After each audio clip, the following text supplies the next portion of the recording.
జోగులాంబ గద్వాల జిల్లా మానవపాడు పరిధిలో 44వ జాతీయ రహదారిపై మరోసారి ట్రావెల్ బస్సుకు ప్రమాదం తప్పింది. అనంతపురం నుంచి హైదరాబాద్కు బయలుదేరిన మాధవి ట్రావెల్స్ ప్రైవేటు బస్సు అతివేగంతో ముందు వెళ్తున్న కారును ఓవర్టేక్ చేయబోయి అదుపు తప్పి చెట్టును ఢీకొట్టింది. ఆ సమయంలో రహదారి పక్కన రక్షణ గోడలను ఢీకొట్టుకుంటూ రోడ్డు కిందికి దూసుకెళ్లింది. బస్సు డోర్ పూర్తిగా లాక్ అవడంతో ఎమర్జెన్సీ డోర్ నుండి ప్రయాణికులు వెనువెంటనే కిందికి వచ్చేశారు.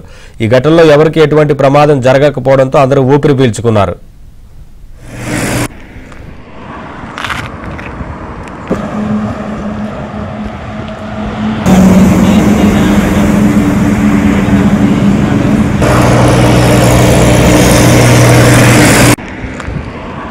హైదరాబాద్కు బయలుదేరిన మాధవి ట్రావెల్స్ ప్రైవేటు బస్సు అతివేగంతో ముందు వెళ్తున్న కారును ఓవర్టేక్ చేయబోయి అదుపు తప్పి చెట్టును ఢీకొట్టింది.